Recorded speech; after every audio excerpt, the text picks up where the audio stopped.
Trump and Netanyahu losing more and more.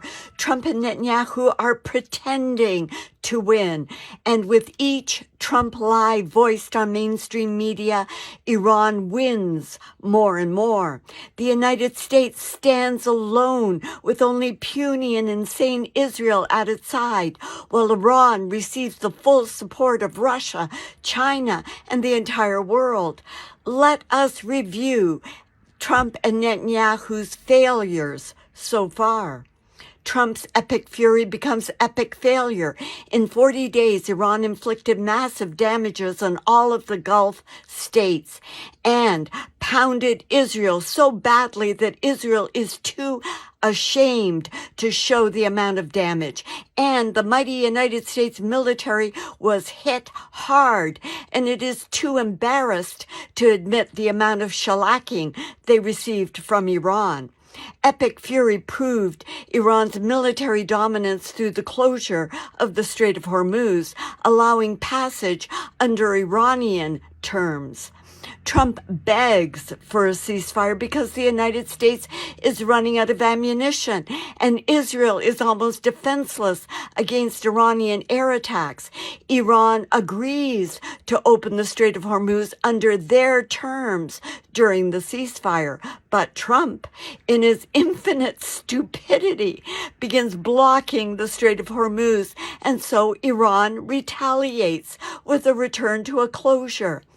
Project Freedom becomes Project Flop.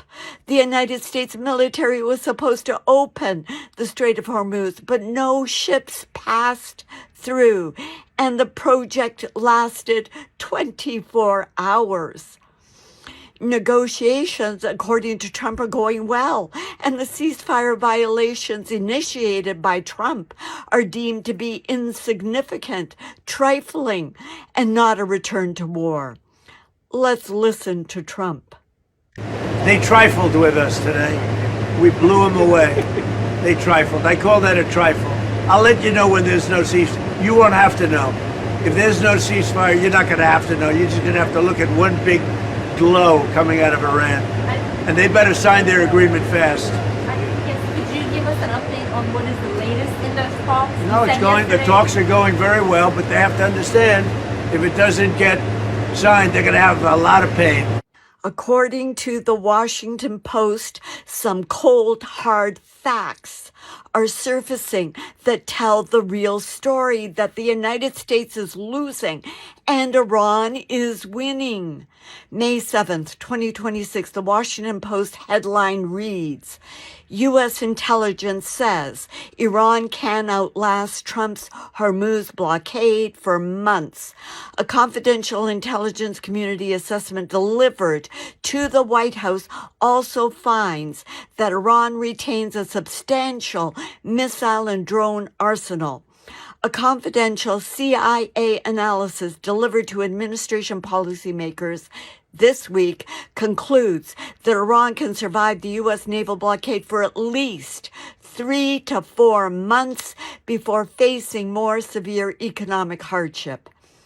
Tehran retains significant ballistic missile capabilities despite weeks of intense U.S. and Israeli bombardment. Iran retains about 75% of its pre-war inventories of mobile launchers and about 70% of its pre-war stockpiles of missiles. There is evidence that the regime, Iran, has been able to recover and reopen almost all of its underground storage facilities, repair some damaged missiles, and even assemble some new missiles that were nearly complete when the war began.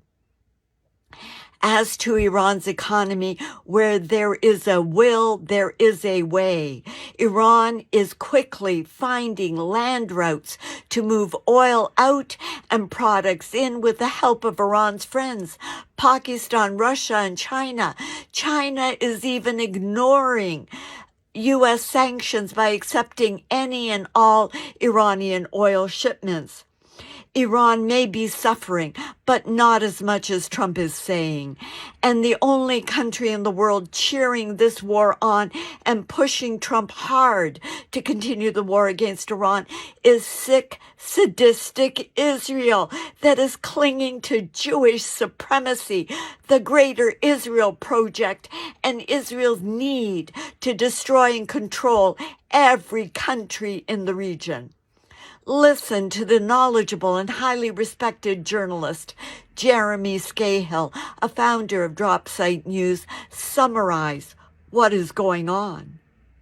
Wars come to an end. Israeli wars don't come to an end because Israel's agenda extends far beyond the places that they're currently bombing. I don't think there's any doubt that the agenda of Israel is a so-called Greater Israel. I don't think that that's a conspiracy theory. I think that history has shown it. And Israel may never have a more ideal time to try to get everything that it wants out of an American administration. And so when we look at the US-Israeli war against Iran, I do believe that the Israelis thought that they would be able to bring down the Iranian government. They wanted to try to pummel as much of Iran's defenses as possible. They had their own target lists that they brought to the United States, that Israel bombed some of the sites, the United States bombed others. Israel would want that to go on longer and longer because the end goal ultimately is to try to do what they did when the regime change happened in Syria and Bashar al-Assad fled the country, which was to destroy the entire conventional military capacity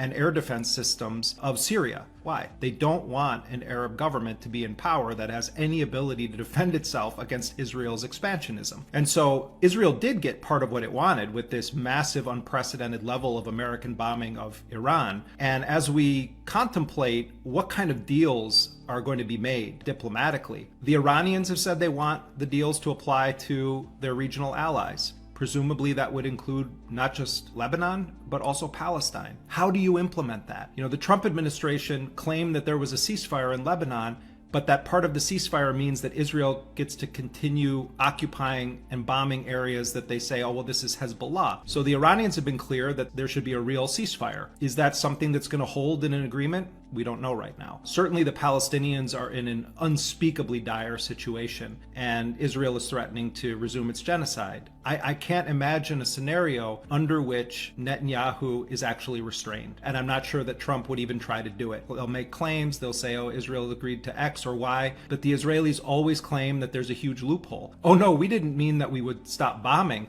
We just meant that we wouldn't burn children alive in tents anymore. Oh, and by the way, we just burned children alive in tents again. You never can expect that the United States will restrain Israel in any capacity. And in some cases, I don't think the US even has an ability to do it. There's political cowardice. And also the dark open secret in Washington is that many American politicians support this maximalist Israeli agenda. They just want to, say, well, this is about Netanyahu. It's not about Netanyahu. It's about an entire genocidal expansionist project. So the Israeli menace is going to remain regardless of what happens in this war. And at the end of the day, the Iranians have learned that they have to remain always on war footing, even if there is some kind of a diplomatic resolution. I am a little more hopeful than Jeremy Scahill. Iran has the capability and the willpower to push the United States out of the region and provide the leadership and the means to either contain Israel, squashing the Greater Israel Project forever, or, in Trump's words, bomb Israel back to the Stone Age. Palestine will be free from the river to the sea. More next time. I'm Penny Lane. Thank you.